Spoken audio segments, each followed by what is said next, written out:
வாழ்க்கையில என்ஜாய் பண்ண வேண்டியது எவ்வளோ இருக்குது. எப்போ பார்த்தாலும் எங்கள் அப்பா வேலைக்கு போ, இதை பண்ணு அதை பண்ணுன்னு தொல்லை பண்ணிட்டு இருக்கேன். ஒரு 5 வருஷம் சோறு போட்டு வளர்க்க மாட்டாங்களாமா. நோட்டு இருக்குமா, வாங்கிக்கங்கம்மா. இல்லையே, வீட்டில் உங்களை யாரும் பார்த்துக்க ஆள் இல்லையானே. ஏன் இவ்வளோ கஷ்டப்பட்டு உழைக்கிறீங்க? வீட்டு வேலையும் செய்ய மாட்டேங்கிற, வெளியே வேலைக்கும் போக மாட்டேங்கிற, இப்படியே சுற்றிக்கிட்டு இருக்க வெட்டி சிரமம். சும்மா எப்போ பார்த்தா எடுத்துருக்கா கூட நான் போகிறேன் வெளியில். கருதலை உருப்பிடவே மாட்டேன். இப்படியே என்ன வயசாக 27 வயசு தான் ஆகுது, அது போய் ஒரு சம்பாரிச்சு போடணுமா? வாழ்க்கையில என்ஜாய் பண்ண வேண்டியது எவ்வளோ இருக்குது. கொஞ்ச நாள் சோறு போட்டு வளர்தான் எனக்கு குறைஞ்சா போயிடுவாங்க. மச்சான் ஏதாவது பிஸ்னஸ் பண்ணுண்டா. 2 கோடி ரூபா இருந்துச்சுன்னு வச்சுக்கோவேன், பருத்தி பிஸ்னஸ் பண்ணலாம், செம்ம லாபம் பார்க்கலாம். என்ன சொல்ற? இப்போதைக்கு பிஸ்னஸே பார்த்தீங்கன்னா ரியல் எஸ்டேட் தான். ஒரு லேண்டை வாங்குறோம், பிளான்ட்டை போக்குறோம், கோடியாக அழுறோம். அதெல்லாம் விடு, ரொம்ப பசிக்குது. சரி வா போய் நம்ம ஒரு டீ குடிப்போம். நீ வாங்கி தரேன்னா வரேன் மச்சான். ஓகே மச்சான். என்கிட்ட எங்க காசு இருக்கு? என்கிட்ட இல்லை மச்சான். காசே இல்லை. அதில் 2 கோடி 4 கோடி வரையா மேஸ்திரிமோ வந்துட்டான். நீ கண்டிப்பா டீ குடிச்சிருவோம். வாமச்சான் உனே தான் மச்சான் தேடிட்டு இருக்கோம். அட ஏன் மச்சான், எப்போ பார்த்தாலும் எங்கள் அப்பா வேலைக்கு போ, இதை பண்ணு அதை பண்ணுன்னு தொல்லை பண்ணிட்டு இருக்கேன். என்ன வயசாகுது நமக்குலாம்? 27 வயசு தான் ஆகுது. ஒரு 5 வருஷம் சோறு போட்டு வளர்க்க மாட்டாங்களாமா. வாழ்க்கை வயசுல என்ஜாய் பண்ணணும், என்ஜாய் பண்ணே விட மாட்டேங்கிறாங்க. இந்த அப்பா வயசுல அப்படிதான் மச்சான். நம்ம மனசெல்லாம் புரிஞ்சுக்கவே முடியறாங்க. அவங்க அந்த வயசை கடந்து தானே வந்திருப்பாங்க. நம்மளாம் யாரு சிந்தனையாளர்கள் தான். நம்ம இப்பயே எப்படி பண்ணுவோமா அப்படி பண்ணுவோமான்னு பிசினஸ் பத்தி யோசிச்சுக்கிட்டு இருக்கோம். நம்ம பெரிய ஆளாயிரமோன்னு பயந்துகிட்டு இருக்காங்க இந்த அப்பன்ஸுங்கெல்லாம். உங்க அப்பா மேஸ்திரி வராறா? அந்த 2 கோடி ரூபா என்னாச்சு? மேனேஜரை பார்த்து முடிச்சிடலாமா?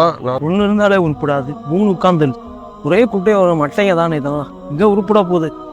பார்க்கலாம். நான் கிளம்புறேன், 2 மணி ஆயிடுச்சு. லேட்டாக போனால் சோறு போட மாட்டாங்க. நான் கிளம்புறேன். சரி வச்சு, அப்போ நானும் கிளம்புறேன். சாப்பிட்டு இப்படி தூங்கிடாத. சாயங்காலம் அந்த பருத்தி மூட்டை பிசினஸ் பத்தி பேசணும். வந்துடு 6 மணிக்கு. சரியா? அம்மா குழந்தைங்களுக்கு நோட்டு இருக்குமா, வாங்கிக்கங்கம்மா. அண்ணே கலரா பேனா இருக்குண்ணே. அண்ணே பென்சில் இருக்குண்ணே. குழந்தைங்களுக்கு பிடிச்ச மாதிரி நோட்டு இருக்குண்ணே. அம்மா ஒன்று வாங்கிக்கங்கம்மா.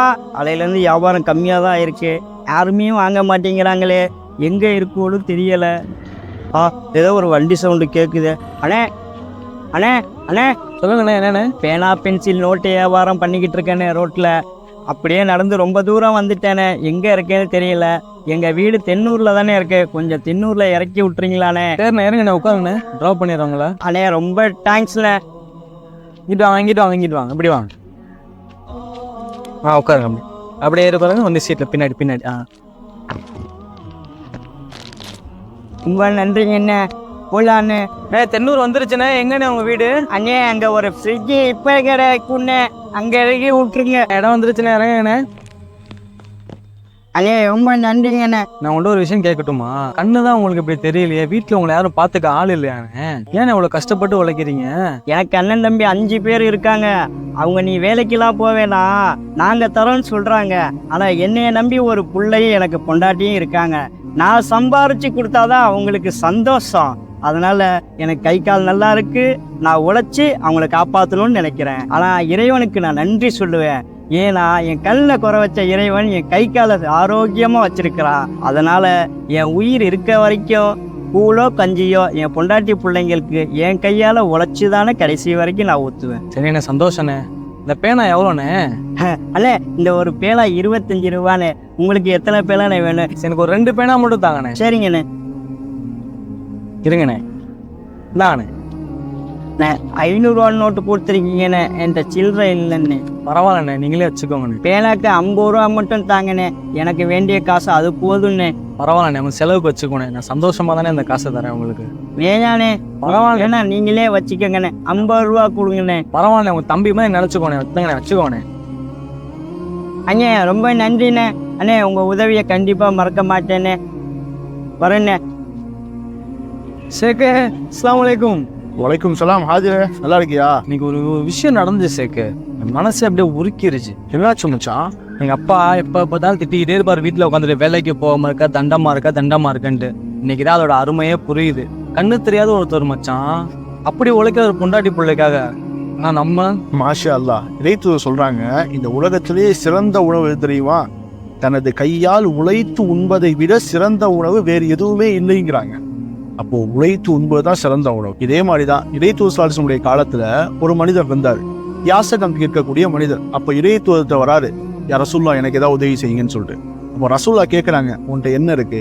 யா ரசூலுல்லாஹ் என்கிட்ட ஒரு கம்பளி போர்வையும் ஒரே ஒரு குவளையும் மட்டும்தான் வச்சிருக்கேன். அந்த கம்பளி போர்வை நான் தூங்குவதற்காகவும் அந்த குவளை நான் தண்ணீர் அருந்துவதற்காக மட்டும்தான் வச்சிருக்கேன், வேற எதுவுமே இல்லை யா ரசூலுல்லாஹ்னு சொல்றாங்க. அப்போ 2ஐயும் கொண்டு வாங்கன்னு ரசூலுல்லாஹ் சொன்ன உடனே அந்த சஹாபி 2ஐயும் கொண்டு வராரு. ரசூலுல்லாஹ் ஒரு சபையில ஏலம் விடுறாரு. ஏலம் விட்டோடனே அது ஒரு 2 திர்கத்திற்கு விற்கப்படுது. 2 திர்கம்னா மக்காவுடைய காசுல விற்கப்படுது. விற்கப்பட்ட உடனே அந்த ஒரு காசை கொண்டு போய் நீங்க என்ன செய்யுங்க, உங்க வீட்டுக்கு தேவையான ஜாமான் வாங்கிருங்க, இன்னொரு காசுல ஒரு கோடாரி வாங்கிட்டு வாங்கன்னு சொல்றாங்க. அதே போல அந்த மனிதர் அந்த கோடாரியை வாங்கிட்டு வராரு இறை தூதர்கிட்ட. அப்ப இறை தூதர் சொன்னாரு, நீங்க காலையில என்ன செய்யுங்க, இந்த கோடாரி எடுத்துட்டு காட்டுக்குள்ள மரம் வெட்ட போங்க, சாயங்காலம் தான் நீங்க வீட்டுக்கு வரணும். வந்த பிறகு அந்த மரம் வெட்டினதை என்ன செய்யுங்க, வித்துட்டு அதை வைத்து நீங்கள் வியாபாரம் செய்யுங்க அப்படின்னு இறை தூதர் கற்றுத்தராரு. வியாபாரத்தை கற்றுத்தந்து அந்த மனிதரை அனுப்பிச்சு விடுறாரு. அதே போல அவர் வியாபாரம் செஞ்சுட்டு ஒரு 10-20 நாள் கடந்து இறை தூதர்கிட்ட வராங்க. யா ரசூலுல்லாஹ், நான் அல்லாஹ்வுடைய உதவியை கொண்டு நீங்கள் 2 திர்கம் தான் எனக்கு பெற்று தந்தீங்க, நான் 25 திர்கம் நான் சம்பாதித்து விட்டேன், அதை கொண்டு என்னுடைய தேவைகளை நான் பூர்த்தி செய்து கொண்டேன், என்னுடைய குடும்பங்களுடைய தேவையை நான் பூர்த்தி செஞ்சேன், இதுதான் எனக்கு சிறந்த நிலையா இருக்கு. அப்ப இறை தூதர் சொன்னாரு, இந்த நிலைதான் சிறந்த நிலை, தனது கையால் உழைத்து உண்பதே உங்களுக்கு சிறந்ததுன்னு சொல்றாங்க. நல்லா இருக்கு. வீட்டில் நான் சும்மா இருக்க மாட்டேன்.